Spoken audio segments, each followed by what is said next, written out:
I find it very amusing when I meet people and they come off with the impression that I am somebody who's very self motivated, highly driven, very disciplined. And that is not who I am at all. Whether it's sticking to a diet, Here is fries and pork belly, which is earning back the calories that we quickly. burned. or it's going to the gym,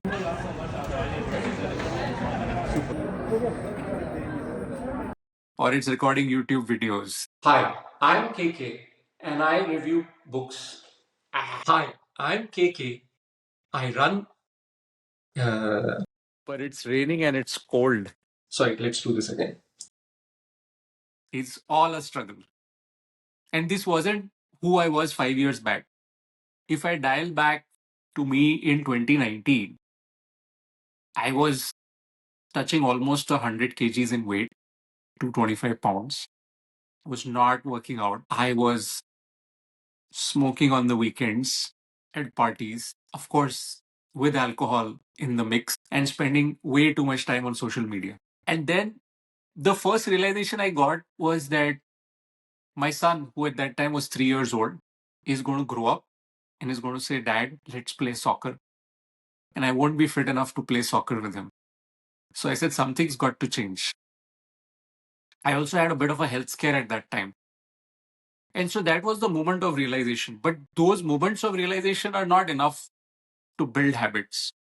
And today I want to share with you some books that have had a very strong impact in terms of building this skill, this muscle, mental muscle of habit. So the first book that I very clearly remember had a big impact on me is called The Motivation Myth by Jeff Hayden. And don't read the book because there's only one central idea which I'll give you now, which is that, we all think we need to do this, write a book, climb a mountain, do art, whatever it is, right? And this kind of pet project in our head keeps adding anxiety to us that I wish I could do this. I wish I could do this.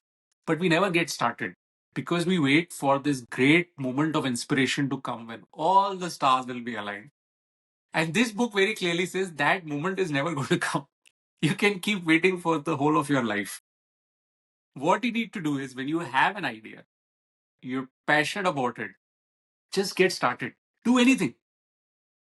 If it's you want to write a book someday, just start writing a paragraph every day. That's it. And what the book says, and I found it to be extremely true in my life, was that when you get started, you'll see some results. You stick to your diet, you'll start losing some weight. You start working out, you'll see some muscle mass coming in, you'll see strength growing. And that result will motivate you to do more. And that's how it becomes a virtuous cycle. So don't wait for that great moment of magic to start doing the thing or things that you really want to do in life. So I think that was a fantastic um, lesson. But what Jeff Hayden does not talk about in the book is that great, you've started, you're seeing results, it's motivating you, you're doing it, you've done it for a month, 2 months, and then you hit a plateau. You're not losing weight, you're not lifting more, you're not writing better. And then what? And the second book, which is an extremely insanely best-selling book, is Atomic Habits by James Clear. There are amazing insights in the book, but I just want to share a few. So James says that one, you should make your habits as easy to adopt as you can. So here's a funny trick, which my wife hates. I actually wear my workout clothes when I go to sleep. So all I have to do in the morning is actually just put on my shoes and hit the gym. I even pack my bottle of water and keep my creatine ready at night. So literally, I just have to pick up my gym bag and walk to the gym. The second piece that James Clear talks about is have systems in place. And this is something very interesting I did. I think this was the game changer for me. I bought this very large notebook and I made 5 columns in it. And these 5 columns represented the habits that I really wanted to adopt. And then each row was the day. And the 5 habits were sticking to a diet, working out, reading, meditating, and doing something creative to deal with the burnout I was facing at that time. And then I started recording what I did every day and when I skipped. And then I tallied all of that up a month down the line. And here was a great realization. I thought I was pretty disciplined about dieting, about working out and reading. And I realized when I averaged it out, I was working out 3 times a week. I was cheating on my diet at least once, sometimes twice a week. So clearly, in our heads, we kind of overestimate how disciplined we are. And that really pushed me to stick more to my habits. But I must confess, one column in that five always remained empty till today. It is empty, which is meditation.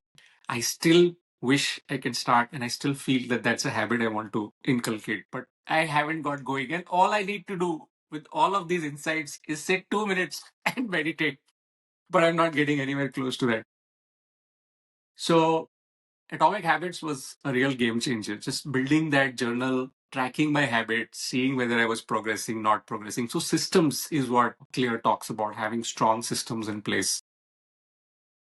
The third book, which is written by this ex-US Navy SEAL called Jocko Willink. It's called Discipline Equals Freedom. When you're reading the book, you feel like a US Navy SEAL trainer is standing on your head and whooping your ass into shape, literally. There's a lot of great insights in the book. The one that I loved, absolutely loved, was this term not today. So Willink says that the difference between you and a professional athlete in your sport or whatever is that you give up and the athlete does not. Both of you have days when you don't want to work out, days when you don't want to train, days when you want to cheat on your diet. The tiny but very, very powerful difference is the athlete postpones that moment of vulnerability. So let's say that today you want to cheat on your diet, which I always want to do. I have a tub of ice cream lying in my freezer all the time. I love ice cream, dark chocolate ice cream. And every day that I want to eat it, I have to tell myself, yes, I will get to that ice cream, but not today. I will get to it tomorrow. And so what that does is it postpones your moment of vulnerability to tomorrow. And hopefully you don't feel as vulnerable tomorrow as you're doing right now. So you kind of avoid the bad ones and have a higher probability of sticking to the good ones. And same for workout. You want to skip, it's boring, you're feeling tired, maybe you're running a slight fever. Skip it, but not today. Skip your workout tomorrow. So that's a great insight I got. In fact, I would recommend follow this guy on social media, Jocko Willing. I was so motivated by this book. We created a welcome kit for all our employees. And this is the book that I wanted every employee to read in our team. The fourth very powerful book I want to recommend is Deep Work by Cal Newport. Now, I have reviewed Cal Newport's latest book, Slow Productivity, but the book that had a real impact on me was Deep Work. And again, there are dozens of good insights in the book. But the one that stuck with me for so many years, I read it many years back, is that the ability to do focused work is a skill. It doesn't come naturally to us. And now, with more social media and distractions, it's become even more of an uphill task. So, the idea is that you first tell yourself that you, as a human, are prone to getting distracted all the time. And the whole world is conspiring to distract you from your mission. So, how do you move all these distractions away? How do you move all these temptations away to scroll on YouTube, to watch motivational videos like these, to play chess? One, keep notifications off on your phone. Delete the apps that suck up most of your time. And I found that YouTube was taking up most of my time. YouTube Shorts, oh man, that's so addictive. So on my Android, I actually tried to delete the YouTube app. It doesn't let you delete the app. Anyway, you can disable it. I disabled it. I re-enabled it. So it's a real struggle. Okay. The other very interesting insight from the book is that reward yourself for doing deep work. So do like 45 minutes, 60 minutes, 75 minutes of focused, concentrated work on a task that you have. And then reward yourself with that dopamine rush of going to your phone and checking YouTube or Instagram for 15 minutes, or taking a walk, or making yourself a cup of coffee. So that's your reward. So that's a great technique.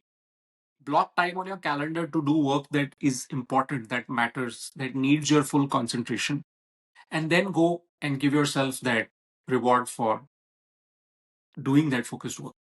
And so on my calendar as well, I have the latest idea I have is to do training videos on AI and cybersecurity, which requires a lot of research, which requires a lot of content creation, and requires focused work. So I have very ambitiously blocked 2 hours of my day every day to do that, which I did last week and did zero on those 2 hour blocks. But it tells you the kind of direction I have in my head right now. So I hope that you found these insights useful. I wish you guys all the best as you try to build better habits and leave the bad ones behind. That's it.